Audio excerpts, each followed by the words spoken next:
Dear viewers, a very good morning. Welcome back to channel World of English. My name is Samsudin. Today I'm going to talk about a very important chapter. Today's topic is translation. And in the previous video, I had given you a topic. I had given you two sentences to translate. And today I'm going to check whether you people have made it correct or not. So if you have not yet done how to construct these two sentences, so let's get started and see that how am I going to translate all these two sentences. Okay, so let's have a look. Let's get started.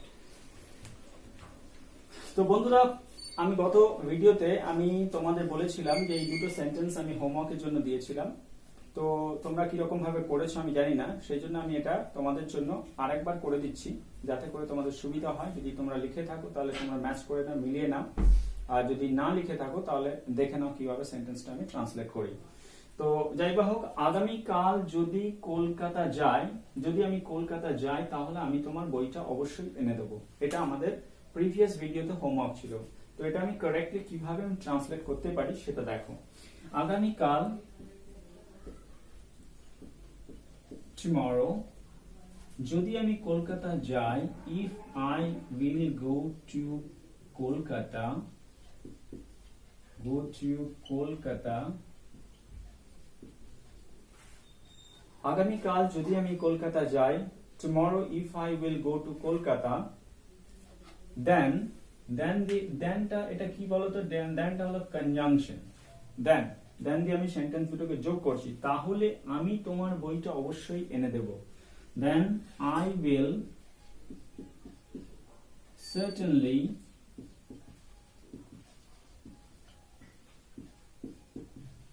bring the book for you. তো বন্ধুরা, তোমরা দেখলে এই সেন্টেন্সটা কি লিখলাম। আগামীকাল যদি আমি কলকাতা যাই তাহলে আমি তোমার বইটা অবশ্যই এনে দেব। আমি কনস্ট্রাক্ট করেছি কিভাবে দেখো।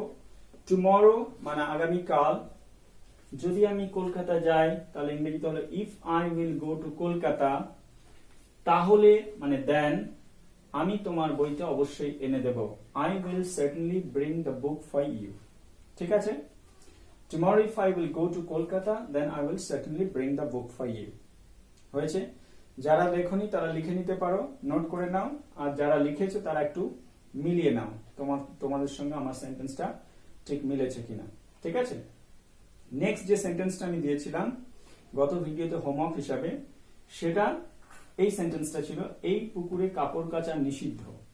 এই পুকুরে কাপড় কাচা নিষিদ্ধ, এটা ট্রান্সলেশন হবে এরকম যে কাপড় কাচা ইংরেজি হচ্ছে washing clothes, WASHING, washing clothes is prohibited. Prohibited মানে হলো নিষিদ্ধ। এই পুকুরে কাপড় কাচা নিষিদ্ধ, washing clothes is prohibited in this পন্ড আছে, তাহলে ইন দিস, এই পুকুরে মানে in this pond, this pond মানে এই পুকুরে in this pond। তাহলে কি হলো সেন্টেন্সটা, তোমরা ভালো করে মিলিয়ে নাও। এটা কি লিখেছো, washing clothes is prohibited, prohibited মানে নিষিদ্ধ, in this pond মানে এই পুকুরে, in this pond, washing clothes is prohibited in this pond। তাহলে বুঝতে পারলে এই দুটো সেন্টেন্স। চলো এবারে দেখি যে এই ধরনের সেন্টেন্সগুলো খুবই ইম্পর্টেন্ট, কারণ আমরা ইংলিশ কমিউনিকেশনে প্রায় এটা ব্যবহার করি এবং ব্যবহার করতে গিয়ে অনেকেরই এই ধরনের সমস্যা হয়, তারা সঠিকভাবে এক্সপ্রেস করতে পারে না। তো আমরা বেশি বেশি এগুলোকে আমরা প্র্যাকটিস করব, তাহলে কিনা আমরা যখন ইংরেজিতে কথা বলবো, কমিউনিকেশন করব কারোর সঙ্গে, তো অবশ্যই আমরা কনফিডেন্টলি বলতে পারবো এবং আমাদের ভুল হবে না। ঠিক আছে, তো চলো দেখি এই সেন্টেন্সটাকে আমি কিভাবে ট্রান্সলেট করি এবং এটা কিভাবে কন্ডিশনাল সেন্টেন্সে কত রকম ভাবে করা যায় সেটা দেখি। তো এটা হলো এক নাম্বার কন্ডিশন, আগামীকাল যদি আমি কলকাতা যাই তাহলে আমি তোমার বইটা অবশ্যই এনে দেব। tomorrow if I will go to Kolkata, then I will certainly bring the book for you। এটা হলো এক নাম্বার কন্ডিশন। দু নাম্বার কন্ডিশন আছে, এটা ধরো একটু পাস্ট করে দিলাম। পাস্ট বলতে আমি একটু অতীতের সেন্স অ্যাপ্লাই করছি। যদি আমি মানে গতকাল কলকাতা যেতাম, বা যদি আমি আগে কলকাতা যেতাম, তাহলে আমি তোমার জন্য বইটা অবশ্যই এনে দিতাম। এখানে ধরো আগামীকালটা পার করে দিয়ে আমি মুছে দিয়ে আমি এখানে লিখলাম গতকাল, যদি আমি কলকাতা যাই আছে ওখানে, আমি এখানে যদি লিখি যেতাম, যেতাম, তাহলে গতকাল যদি আমি কলকাতা যেতাম তাহলে আমি তোমার বইটা অবশ্যই এনে দিতাম। এখানে ধরো দিতাম লিখছি। তাহলে সেন্টেন্সটা কি হলো দেখো, গতকাল যদি আমি কলকাতা যেতাম তাহলে আমি তোমার বইটা অবশ্যই এনে দিতাম। তাহলে এটা অতীতের সেন্সে চলে গেল। পাস্টের সেন্সে তোমাকে যে সেন্টেন্সটা নিয়ে চিন্তা করছো তার সেন্সটা আগে বুঝতে হবে, যে এই সেন্টেন্সটা কোন টেন্সে আছে, কোন সেন্সে আছে, এটা অতীতের সেন্সে আছে না প্রেজেন্টের সেন্সে আছে না ফিউচারের সেন্সে আছে, এটা তোমাকে প্রথমে চিন্তা করতে হবে ব্রেনের মধ্যে, তবেই তুমি কিন্তু এটাকে সঠিকভাবে ট্রান্সলেট করতে পারবে। তো এটা চলো দেখি কতক্ষণ লাগে। It's very easy, it will take only 3 seconds to translate the sentence, not much than that. Okay, so গতকাল যদি আমি কলকাতা যেতাম তাহলে কি হবে বন্ধুরা, দেখো if I মানে যদি কলকাতা যেতাম, তাহলে এখানে past এর সেন্স হলে আমি went লিখবো। if I went to Kolkata, then I would certainly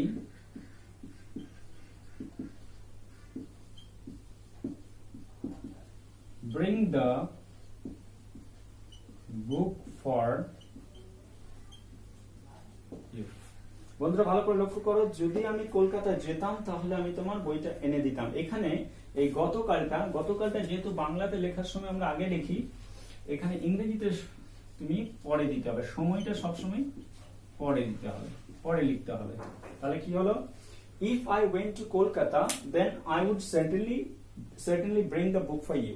if I went to Kolkata then I would certainly bring the book for you. এটা past tense, ঠিক আছে? এভাবে তোমাকে প্র্যাকটিস করতে হবে। গতকাল যদি আমি কলকাতা যেতাম তাহলে আমি তোমার জন্য বইটা অবশ্যই এনে দিতাম। আগের সেন্টেন্সটা কি ছিল?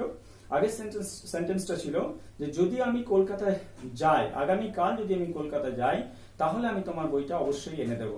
Tomorrow if I go to Kolkata, অথবা tomorrow if I will go to Kolkata, then I will certainly bring the book for you. আর এটা আমি কি বললাম, গতকাল যদি আমি কলকাতা যেতাম তাহলে আমি তোমার বইটা অবশ্যই এনে দিতাম। তাহলে yesterday মানে গতকাল, তাহলে yesterday টার টাইমটা সবসময় লাস্টে আমাদের এক্সপ্রেস করতে হবে, যেহেতু ইংরেজিতে যখন ট্রান্সলেট করছি, বাংলাতে আমি আগে লিখতে পারি কিন্তু ইংরেজিতে করার সময় আমি টাইমটা সবসময় লাস্টে দেব। তো if I went to Kolkata then I would certainly bring the book for you. ঠিক আছে, এটা দুটো সেন্স, 2 নম্বর সেন্স হলো এটা। এবারে 3 নম্বর সেন্টেন্সটা কি রকম ভাবে হবে তোমাদের দেখা, এটা খুবই ইম্পর্টেন্ট, কারণ 3 নম্বর সেন্টেন্সে অনেকের প্রবলেম হয়। তাহলে এটা হলো 2। 3 নম্বর সেন্টেন্সটা আমি লিখছি, ধরো এখানে আমি চেঞ্জ করছি, এটা ধরো অনেক দিন আগে হয়ে গেছে, তাহলে আমি ওই সময় যদি লিখি, ওই সময় বা ওই দিনে যদি আমি লিখি, অনেক দিন আগেকার ঘটনা আমি এক্সপ্রেস করছি, ওই দিন যদি মানে অনেক দিন আগেকার কথা আমি চিন্তা করছি, আমার মাথার মধ্যে এই সেন্সটা কাজ করছে যে অনেক দিন আগেকার কথা, তাহলে আমি বলতে পারি ওই দিন যদি আমি কলকাতা যেতাম তাহলে আমি তোমার বইটা অবশ্যই এনে দিতাম, বা আনা হয়ে গিয়ে থাকতো, এরকম একটা সেন্স। এনে দিতাম বলতে আনা হয়ে গিয়ে থাকতো, মানে আমি অলরেডি তোমাকে দিয়ে দিয়েছি বইটা, আনা হয়ে গেছে, ঠিক আছে? তো এই সেন্সে কি হবে, ওই দিন যদি আমি কলকাতা যেতাম, তাহলে if I had gone to Calcutta on that day, if I had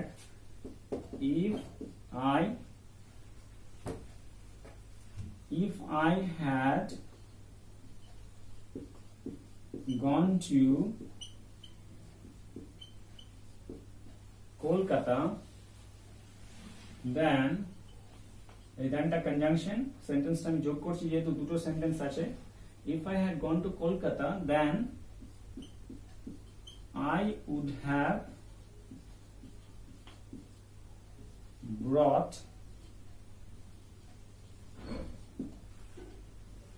এখানে certainly লিখে দাও, certainly if I had gone to Kolkata then certainly I would have brought, বইটি এনে দেবো, তাহলে the book, বইটি এনে দিতাম, the book for you। তাহলে দেখো বন্ধুরা সেন্টেন্সটা কি হলো, ওই দিন যদি আমি কলকাতা যেতাম তাহলে আমি তোমার বইটা অবশ্যই এনে দিতাম। তাহলে ইংরেজিতে হলো if I had gone to Kolkata then certainly I would have brought the book for you.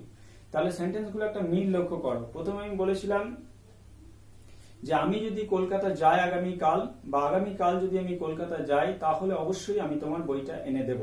ইংরেজিতে হবে tomorrow if I will go to Kolkata then I will certainly bring the book for you। প্রথম সেন্টেন্সটা। Second সেন্টেন্সটা আমি বলেছিলাম যে গতকাল যদি আমি কলকাতা যেতাম তাহলে আমি তোমার বইটা এনে দিতাম।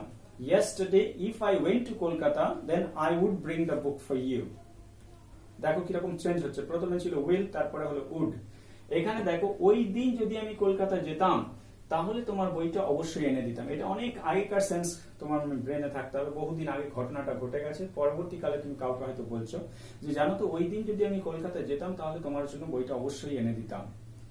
তো কিভাবে বলবে? তাহলে if I had gone to Kolkata certainly I would have brought the book for you। ঠিক আছে, এখানে ওই দিন আছে, এখানে তুমি ট্রান্সলেশনে যোগ করে নাও on that day। তাহলে সেন্টেন্সটা কি হলো? on that day if I had gone to Kolkata then certainly I would have brought the book for you। তাহলে এটা একটু কুইকলি প্র্যাকটিস করতে হবে, কারণ কথা বলার সময় আমরা যখন ইংরেজিতে কথা বলি তখন কি হয়, তখন আমাদের ব্রেনের মধ্যে অনেক সময় কি হয়, ওয়ার্ডগুলো ট্রান্সলেশন হতে দেরি হয়, ঠিক আছে, প্রসেস হতে দেরি হয়। তো তোমাকে কুইকলি প্র্যাকটিস করে করে সেন্টেন্সগুলো সম্পর্কে কাস্টমড হতে হবে, হ্যাবিচুয়েটেড হতে হবে, তখনই কিন্তু তুমি ইংরেজি বলার সময় কিন্তু তোমার খুব সহজ হবে। তাহলে প্রথম সেন্টেন্সটা দেখো, আরেকবার রিপিট করে দিই। tomorrow if I will go to Kolkata then I will certainly bring the book for you। তারপরে সেন্টেন্সটা বললাম yesterday if I went to Kolkata then I would certainly bring the book for you। আর এটা বললাম on that day if I had gone to Kolkata then certainly I would have brought the book for you। দেখো কত simple. তো বন্ধুরা আজকে এই পর্যন্তই। ভিডিওটা যদি ভালো লাগে তাহলে অবশ্যই তোমরা বন্ধুদের মধ্যে শেয়ার করবে, এবং পরবর্তীকালে নোটিফিকেশন জন্য আমার বেল আইকনটা প্রেস করে দেবে, যাতে করে তোমরা পরবর্তী ভিডিওগুলো অবশ্যই তোমরা পেতে পারো। ঠিক আছে, আজকে এই পর্যন্তই। Thank you very much.